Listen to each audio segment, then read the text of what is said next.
com o JS, o Jornal da Shalom, na rádio que transmite a paz, e agora com o Ricardo, criminalista, né, advogado Ricardo Wagner. E a gente vai falar sobre a decisão de Fachin, que Deu o que falar. mexeu com o Brasil, né? E ainda, Perfeito. eu não vou entrar agora no discurso, que eu não sei nem se vai dar tempo, e o discurso ainda veio para apimentar ainda mais. Ricardo, a decisão de Fachin, juridicamente, foi a decisão correta? Boa tarde, Raline. Boa tarde, Joilson. Joilson. Boa tarde, a menina aqui da Pamela. né? Que é quem opera aqui essa Técnica. técnica aqui da rádio.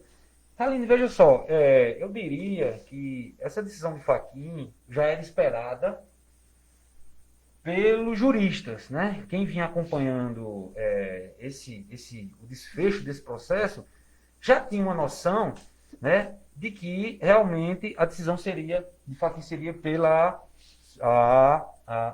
em decretar a incompetência, né, da 13ª Vara Federal de Curitiba em processar e julgar o processo referente ao triplex que envolve aí o ex-presidente Lula. Porque, na verdade, essa matéria, né, da incompetência, ela foi suscitada desde o início do processo, né, em que os advogados, não só do ex-presidente, mas dos outros réus também, que foram mencionados na denúncia formulada pelo Ministério Público Federal, de que o juiz Sérgio Moro seria incompetente para julgar as causas que se relacionavam com empresas de São Paulo ou de Brasília, e que não tinha nenhuma relação com os processos que tentavam apurar fraudes na Petrobras. Então isso foi suscitado desde o início, mas foi de alguma forma, foi sendo rejeitado os pedidos da defesa, né? Tendo em vista que, para nós do campo jurídico, havia aqui uma politização, né, da justiça, especificamente nesse processo, em que figurou como parte o ex-presidente Lula, porque a intenção era justamente afastá-lo do pleito eleitoral, né? A gente vai entrar depois nas mensagens, né, da Intercept, que geraram, né, a Operação SPOF, da Polícia Federal, SPOF, né? E que fica muito clara a politização desse processo específico para tirar o ex-presidente Lula do cenário da eleição de 2018. Então, a intenção era clara. Nesse sentido, a decisão de Fachin, ela, apesar de ter sido demorada, né, já me questionaram, olha, por que demorou tanto? É porque, do ponto de vista processual, existe um filtro, né? As decisões para chegar até o mérito dos processos, para chegar até o Supremo, levam um tempo, né? Enfim, não só porque são muitas demandas, mas porque realmente tem que correr o rito normal. Tem que passar na primeira instância, e depois ir para a segunda, depois subir para o STJ e depois chegar no STF. Só que nesse ínterim, tem uma série de prazos, de remédios jurídicos que são, de alguma forma, utilizados pela defesa e também pela acusação, que faz com que realmente leve um tempo. Mas para nós, né, que militamos na área processual penal, essa decisão aqui de Fachin, ela já era esperada. Porque realmente ficou muito claro de que os processos, sobretudo do triplex, que não tinha qualquer relação com a Petrobras, foi, de alguma forma, trazido para a 13ª Vara Federal de Curitiba, porque havia intenções claras ali em, de fato, politizar, né, as questões judiciais referentes a esse processo.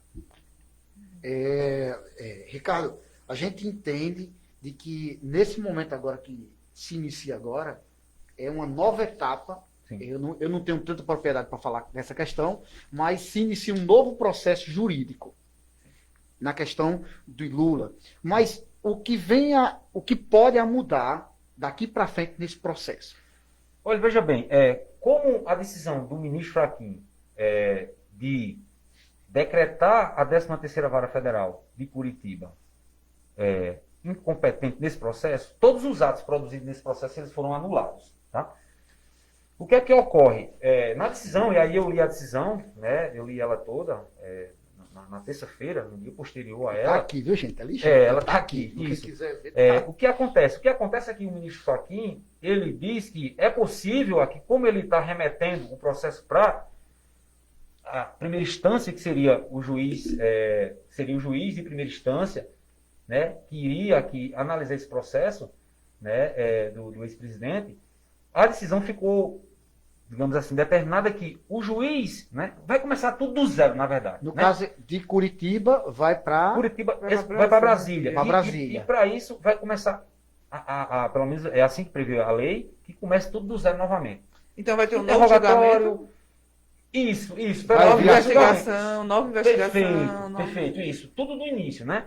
As pessoas são inquiridas para dar depoimento, e aí vai vir, ou não, uma denúncia, porque a denúncia pode ser aceita pelo juiz, pode ser rejeitada, e aí, interrogatório, né? Enfim. Aí na decisão, o Fachin deixa claro que é possível a convalidação dos atos. O que seria isso? Pegar as provas que já foram utilizadas aqui e convalidar, ou seja, ratificar elas, dizer, não, realmente aqui há provas. Vai poder continuar usando nesse processo. Na medida em que ele sai de uma vara incompetente e vai para a vara de competência, ou, pelo menos na decisão do Fachin, ele deixa claro que é possível a convalidação disso. desde né? que o juiz lá Isso. solicite. O que é que ocorre aqui? E aí eu não sei se a sua pergunta também tem essa intenção. O que é que ocorre em 2022? Pode ser que ele seja condenado? Eu acho muito pouco provável. Então, Se ele for condenado com a convalidação desses atos, realmente vai ficar também, claro, parcialidade do juiz que pegar o caso. Na medida em que realmente um processo dessa magnitude não é um processo simples. Não se Você vê resolve que- em 2 anos. Não, Quer dizer, isso. em caso de um Então, ano, né? então pleito tá Deveria ser aberto. assim. Nesse caso, não. Nesse caso, houve celeridade, inclusive no julgamento de segunda instância. O processo pulou mais de 1000 processos, que a intenção era tirar o ex-presidente da eleição de 2018. Então, o que acontece? Se isso aqui for convalidado e ele for condenado, né, ele passa a ter uma condenação, volta para a mesma questão lá de 2017. Né?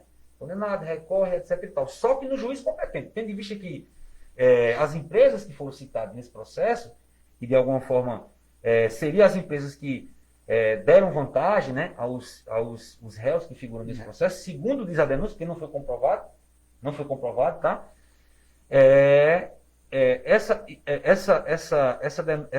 Esses atos que vão para a Vara Federal de Brasília vão utilizar os mesmos elementos contidos nesse processo que foi retirado da 13ª Vara Federal. Então, significa que a partir de hoje, Lula pode ser candidato? A partir de hoje, Lula pode ser candidato. Ele é elegível, ele não existe contra ele nenhuma condenação mais, tendo em vista que, na medida em que essa decisão vai no sentido de decretar a incompetência do juiz, todos os atos produzidos aqui, nesse processo, produzidos em Curitiba durante esses 4 anos, né, imagina o gasto público que não foi decretado nulo de pleno. Então não tem validade em Curitiba. Ou seja, a decisão de Moro caiu por terra. Ela foi, digamos assim, derretida pela decisão do ministro Fachin. Isso vai ter alguma penalidade para Moro? Veja bem, no caso da questão da incompetência de foro, eu não vislumbro, a não ser que as mensagens, né, de alguma forma, identifiquem abuso de autoridade. Agora,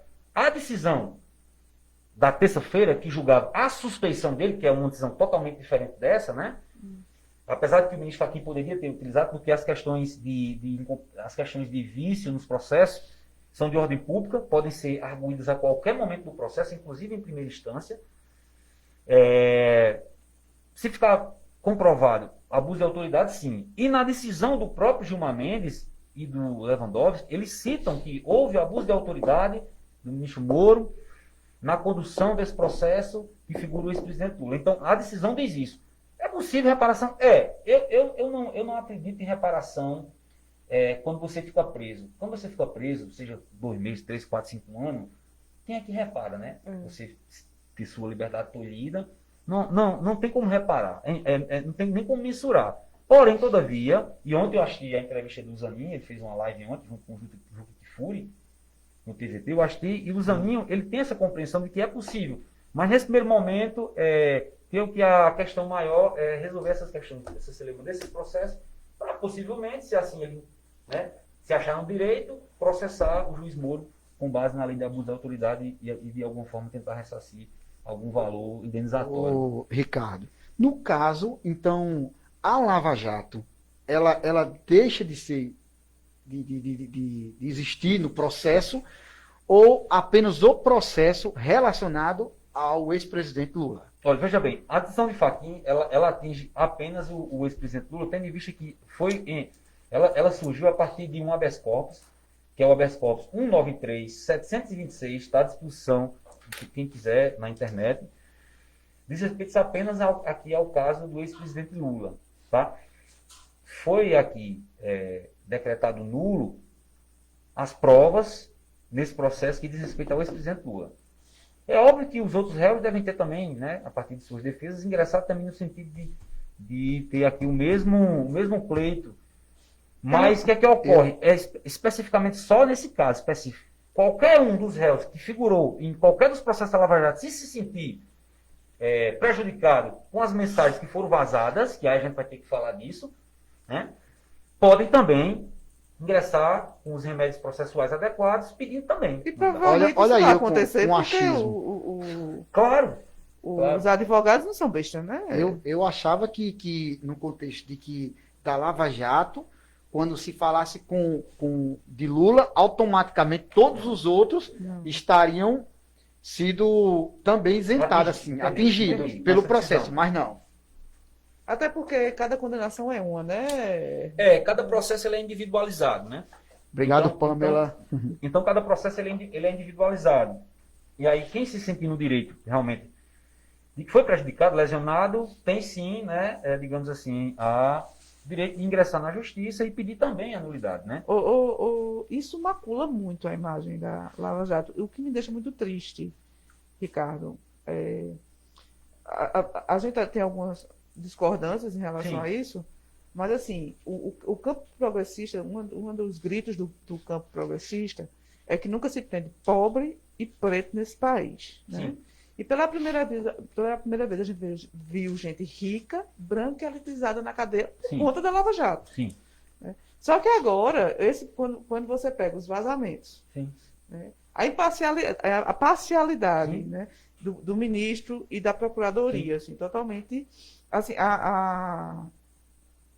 praticamente claro que queria Caça às Lula, bruxas. uma caça às bruxas, Sim. né, Lula fora do pleito Isso. de 2018, não é isso? A intenção era toda Aí essa. a gente vai ver assim, toda uma desconstrução de políticos e empresários que estavam na cadeia, a gente está abrindo as portas das celas e liberando todo mundo. E o pior que talvez tenha que se pagar a Mas a gente indenização não pode tirar por essa galera ter sido presa. Entende? Raline, a gente não pode tirar o mérito da Lava Jato, viu, Ricardo? A quantidade de indivíduos que foram à prisão. Inclusive, devolução de alguns valores, né? Muito dinheiro, milhões e milhões envolvidos, que deixaram o país, de certa forma, Sim.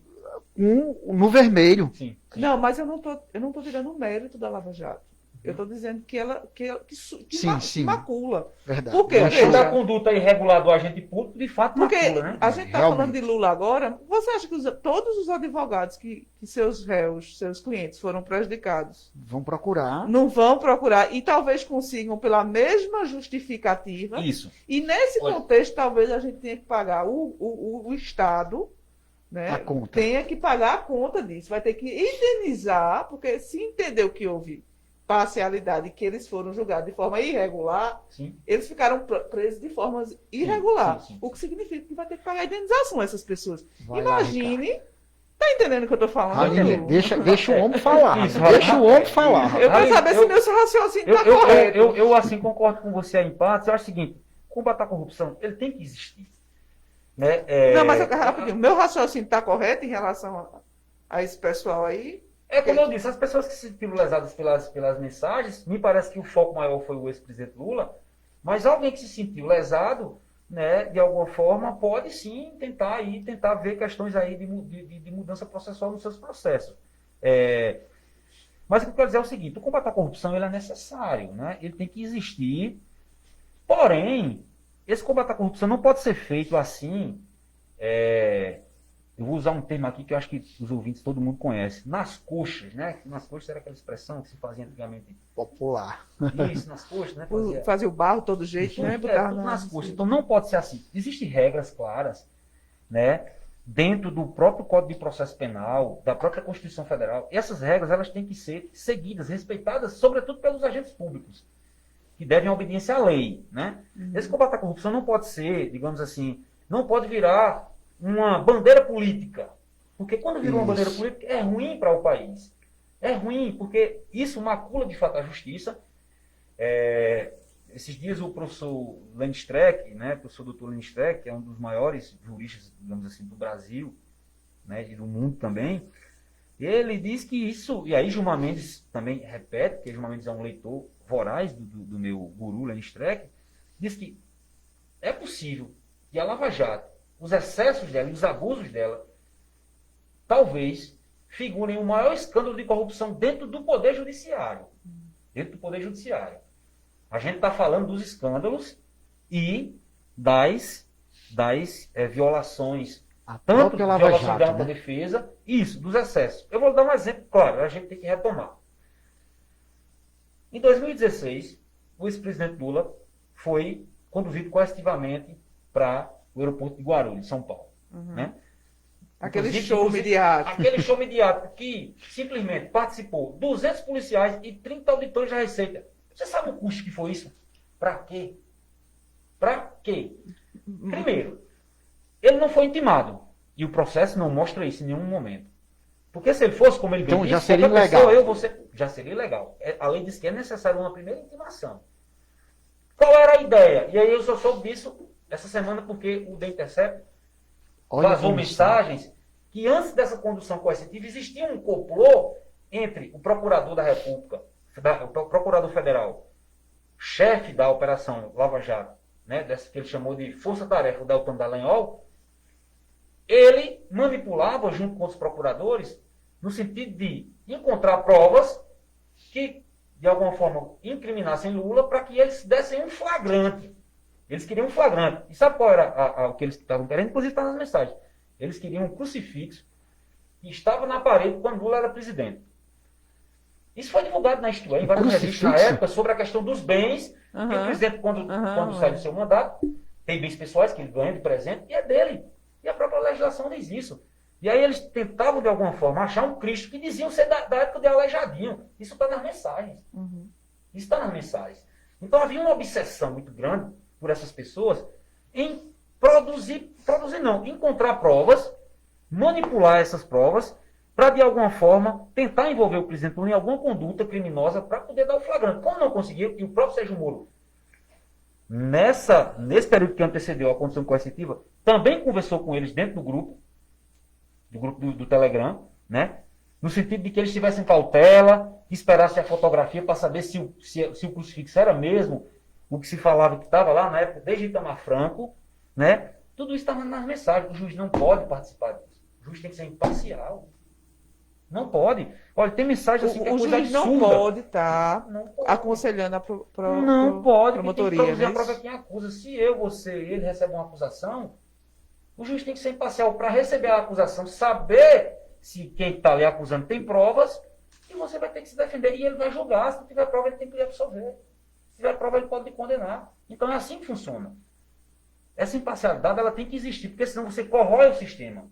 A gente fica muito vulnerável se isso acontecer. Né? Eu lembro que as pessoas... prender Lula é muito bom. Inclusive o deputado que está preso hoje também foi um que saudou a prisão dele. E olha aí, está preso. Está preso também por uma manobra, digamos assim. E eu não estou dizendo que o Daniel não cometeu os crimes. Mas foi uma articulação jurídica, argumentativa para prender ele. Eu digo, olha só, saudou, vibrou quando o Lula foi preso, agora está sofrendo a reprimenda. Então é disso que eu falo.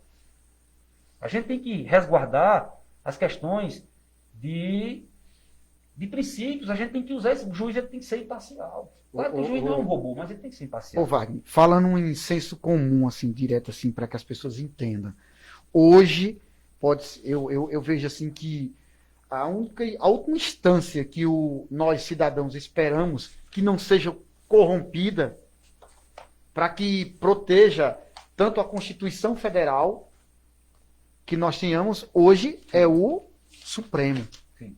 Então, O guardião da Constituição. Guardião. Diante de uma maré tão grande, de altas ondas negativas que vem acontecendo, e entre eles há uma certa discrepância em alguns entendimentos. Sim. Dentro dessa relação, você entende que a gente está seguindo assim, a questão do nosso Supremo sem um barco, sem um leme, sem uma direção? A gente está descontrolado nas decisões. Olha, veja bem, a sua pergunta é interessante e tem sido alvo de muitas discussões no âmbito jurídico, né? Eu acompanho essas discussões de perto, tenho que acompanhar, sou obrigado a isso, para a gente não poder estar falando besteira por aí. A gente também não pode ser ingênuo. Apesar da Constituição dizer que o Supremo é o guardião da Constituição, e ele é quem dá a última palavra de questões constitucionais, tem se observado desde dessa última palavra, não é porque o presidente do mensalão, desde o mensalão, que questões anterior. Criminais têm se originado no STF. Né? E o STF, não, em tese, ele não seria uma corte para julgar questões criminais. Todavia, tem as questões de prerrogativa de foro. Né? Tem alguns agentes, né? Algumas pessoas que, por questão de foro, o processo tem que ir para lá. E é importante que vá para lá, e aí eu defendo, porque se isso fica, muitas vezes, numa justiça estadual, você pode politizar e manobrar. A gente não sabe, você pode manobrar. É mais fácil ter o controle. E ter a manobra, perfeito, né? Porque Lewandowski não conhece o prefeito aqui de Esperança, né? Gilmar Mendes não conhece o prefeito ali da região. Da região. Não conhece o governador, melhor dizendo, não conhece. Então fica mais fácil de você ter uma isenção de julgar, que é o que acontece. O que é que acontece nessa questão? É que o Supremo também é um tribunal político.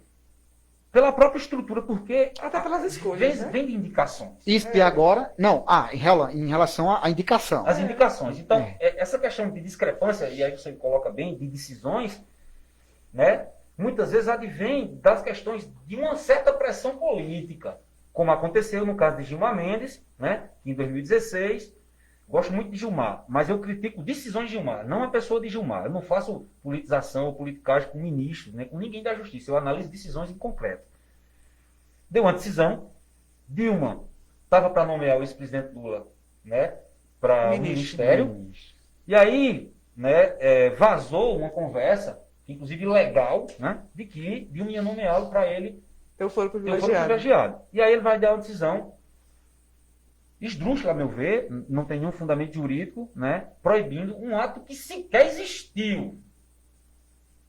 Então, naquele momento, Gilmar Mendes estava imbuído sobre a questão da politização do que ele entende de política, do que ele entende. Mas a decisão sequer existiu.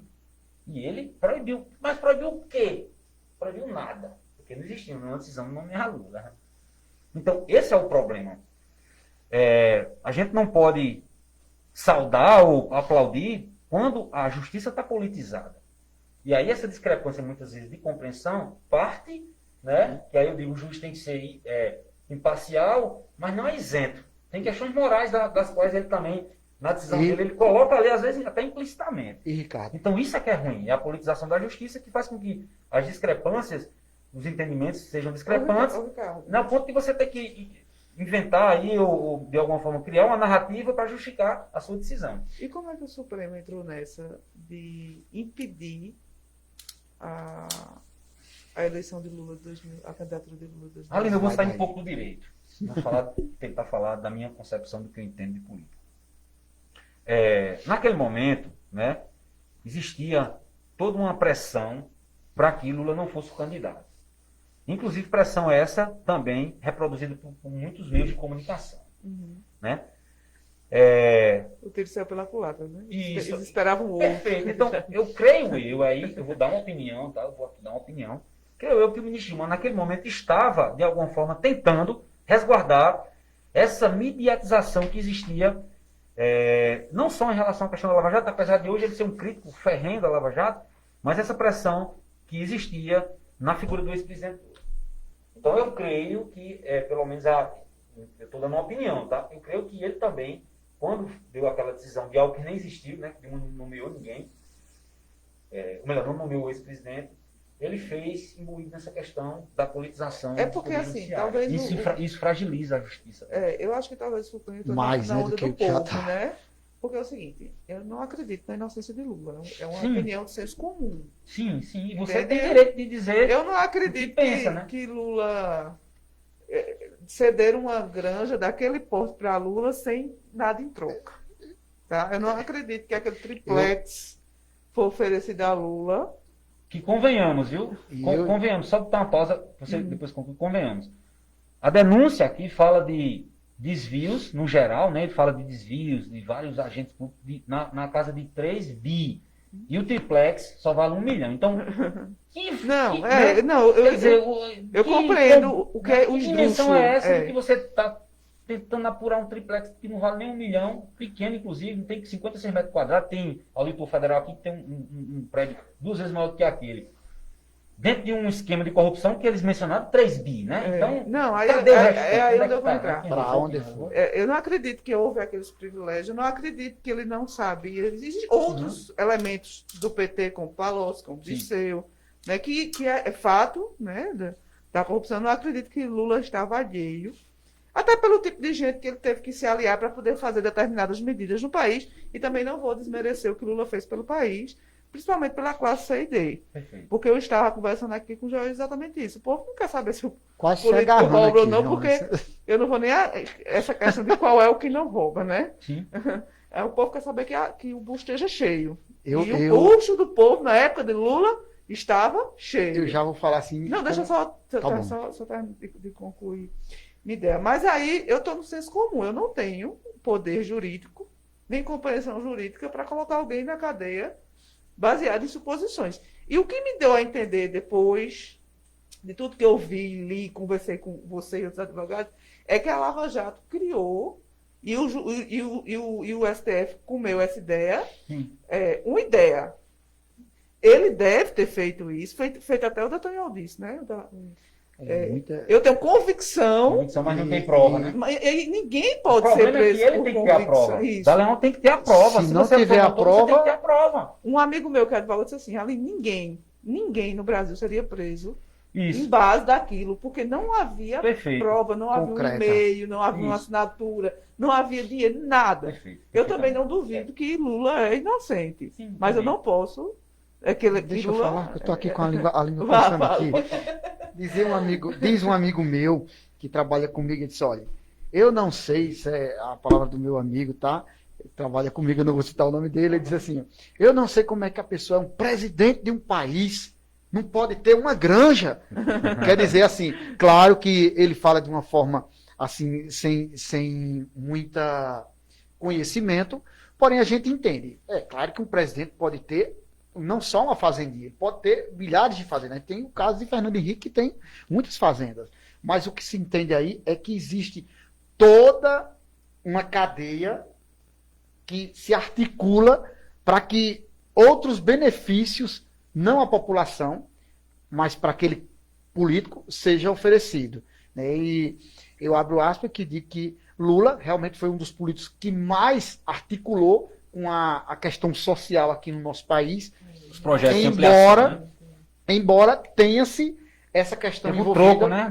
da Lava Jato, Perfeito. e de todo o processo que adequou como ele. É tipo assim também, eu tenho certeza, eu não sei nem se eu posso dizer isso, né? Eu tenho convicção. Não, você pode dar sua opinião. Não fala, E não. Bolsonaro é metido com milícia.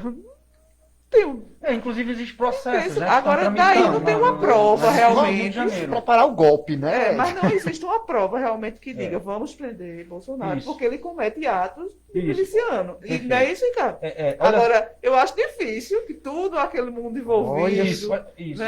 Isso Olha os nossos ouvintes ali. Olha só, deixa eu passar rapidinho, que já está acabando o programa. Priscila, como sempre, tá lá. Tá lá. Rosana Julião Rocha, tá vendo? Boa tarde, tema muito Lê o polêmico. comentário de Rossano. Rapaz, tu quer ler, que tu é melhor de vista.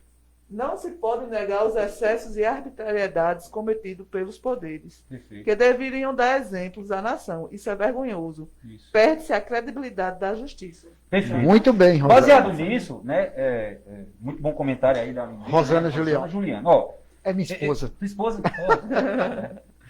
Vamos lá. Parabéns. Então, ó, veja só, eu salvei aqui um diálogo entre Dallagnol e Sérgio Moro. Veja só que absurdo, né? Esse diálogo ele foi de 2016, tá? 2017. Olha só. Deltan diz assim, caro, o STF soltou Alexandre. Estamos com outra denúncia a ponto de sair. Isso ele dizendo para Moro, tá? E pediremos prisão com base em fundamentos adicionais na cota. Ele não fala nem em crime. Pedir prisão com base em crime.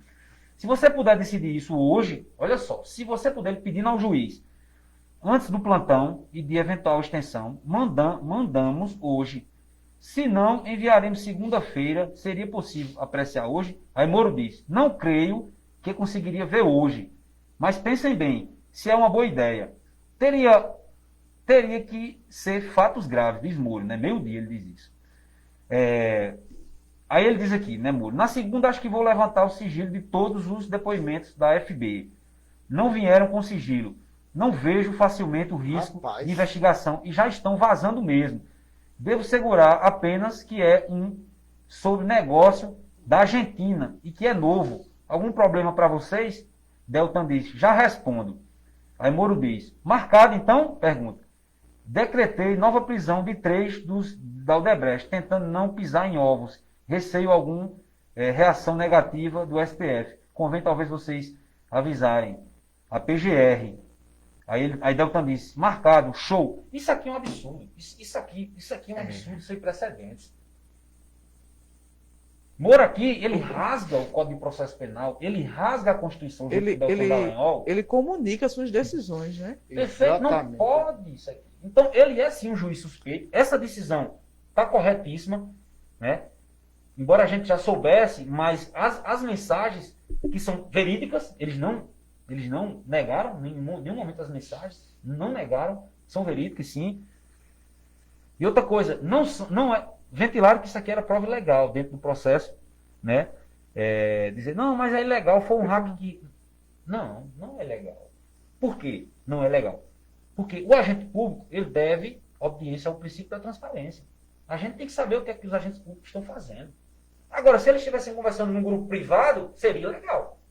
Seria legal. Um grupo privado aqui, mas era um grupo institucional que discutia processos públicos. Então não é legal. Não é legal. E até precedente do STF, demonstrando que nesse caso prevalece o princípio da publicidade dos atos públicos. E nessa conversa aí você vê a artimanha, né?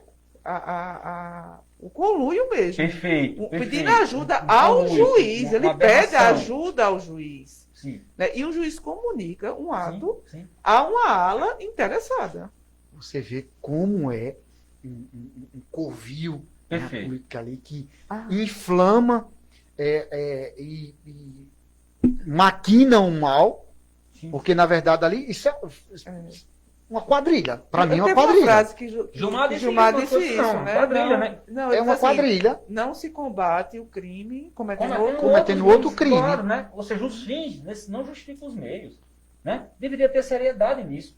Se houver seriedade, eu acho que estava todo mundo, de alguma forma, satisfeito. Olha, não realmente provou, está aqui a prova concreta. Mas delação não é prova. Eu acho muito pouco provável que isso dê alguma coisa na primeira instância da Justiça Federal de Brasília. Agora, isso... Porque a prova não foi apresentada. Delação não é prova, gente. Delação não é prova. Delação é indício de prova que tem que ser confirmada.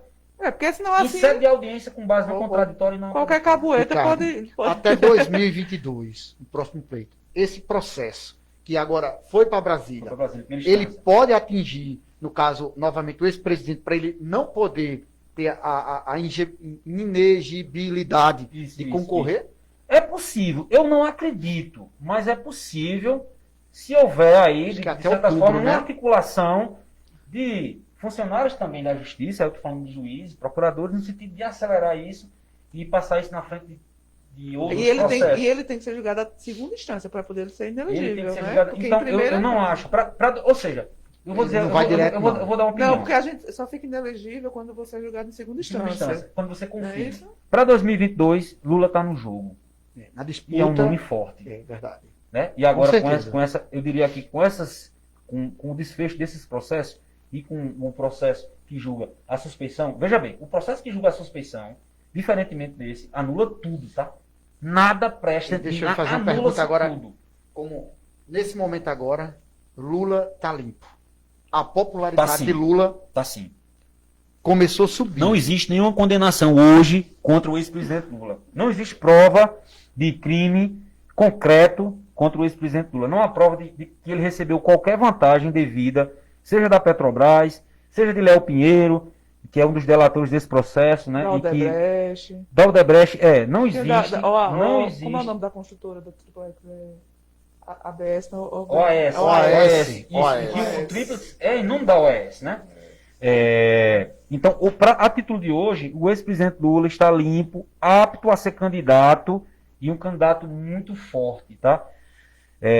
Agora, sobretudo eu acho muito perigoso. pela forma como ele conduziu o país entre 2002 e 2010, né? Então, a título de hoje, esse processo aqui é viciado, maculado, não existem provas, houve uma politização da justiça que tentou de alguma forma afastar o ex-presidente Lula do pleito de 2018.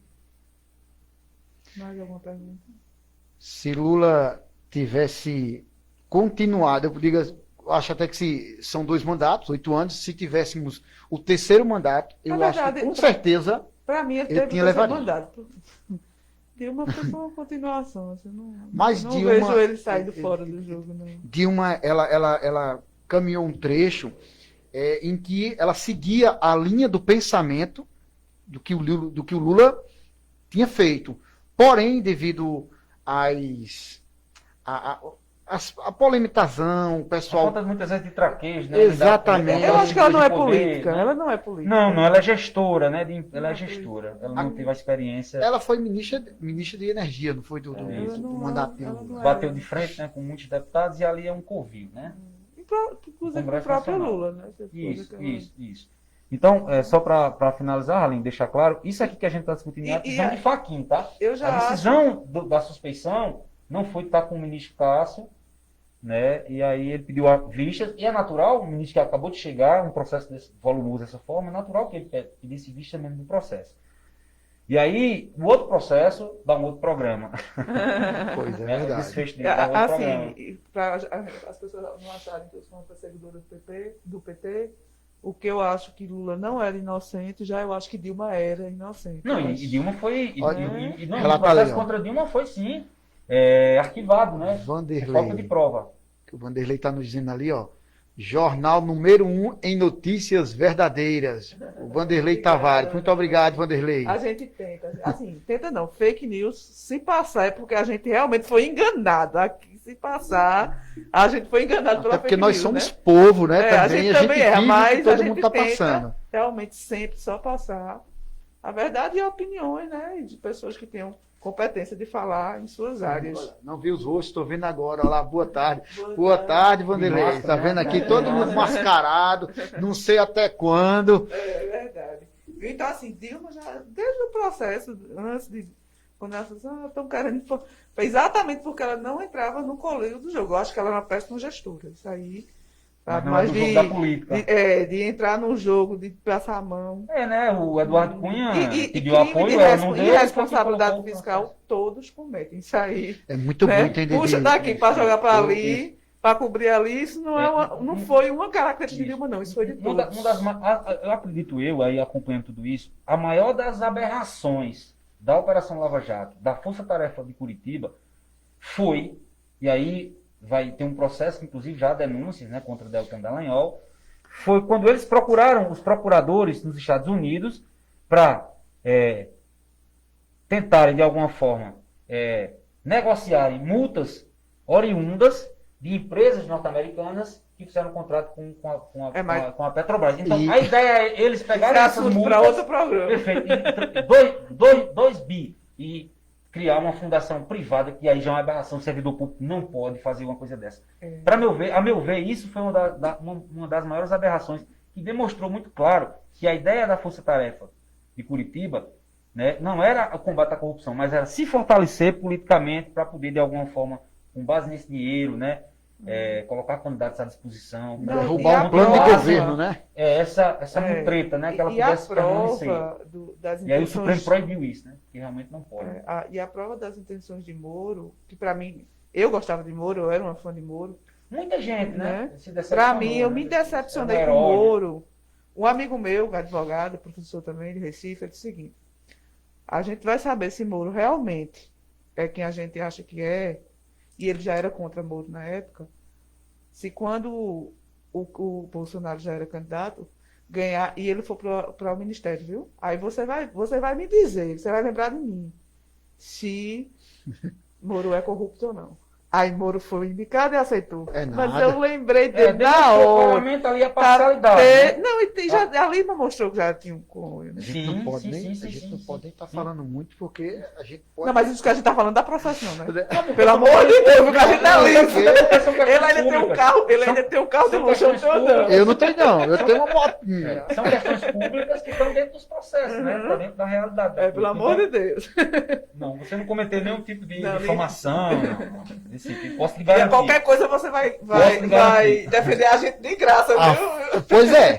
Tem uma boa defesa, viu? Mas posso garantir que aqui tá tudo certo. Tá tudo ok, Tá né, tudo Ricardo? ok. Isso. São Aline, 13 horas e 7 minutos, a gente tá encerrando. deixa eu Diga. só mandar um abraço Diga, e um mande. beijo para Rosana, para Heloíse, Joyce e Miguel, que tá assistindo Isso é um e bafão. ouvindo, tá Olha bom? a barra. E toda a É, população, a muito comunidade bem. de Jeripapo, né, Pamela? Aquela região ali. Muito bem, tem que ser assim mesmo, coruja mesmo, a família dele. Ele acabou de falar da família dele, muito bem, Joyce, parabéns. Uma família linda, inclusive. E quem bota moral é Rossana, viu? Eu digo logo. É isso aí. Lá em casa também. Muito bem, eu gosto assim. Na minha casa também, quem bota moral sou eu. Um beijo também para a Priscila Maravilha, para Vanderlei. Muito obrigada a todos que estão aí na escuta, pelo carinho da audiência. Muito obrigada, Ricardo, pelo. Eu que agradeço, Aline, a oportunidade da gente estar discutindo essas questões, tentando esclarecer, simplificando aqui, né? Eu não ia pegar a decisão dessa e estar lendo aqui trecho dela, porque é uma decisão extremamente rebuscada, né? O ministro Fachin, como sempre, o professor, ele usa termos muito rebuscados aqui, mas é uma sentença, é uma decisão coerente, tá? Uma decisão que realmente tenta restabelecer a normalidade da justiça criminal, né? Da questão do processo penal que foi corroída aí, né? Pela parte suja da Operação Lava Jato. Ok. Já agradeceu, né, Jéssica? Muito obrigada a todos pelo carinho da audiência. São 13 horas e 8 minutos. Um bom final de semana a todos. Cuidado aí, não aglomerem, evitem sair de casa, olhem o decreto. Quem tem restaurante e bar, respeite. E esqueci de avisar que a multa passa de 30 para 50 mil. Tá, gente? A multa pode chegar até, tá? 50 mil reais. Antes era até 30 mil.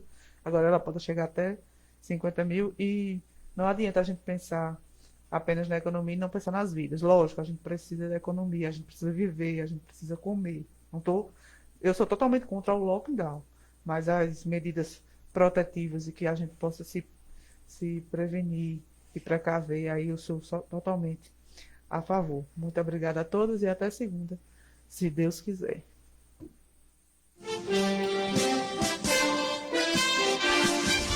Encerramos por hoje o JS.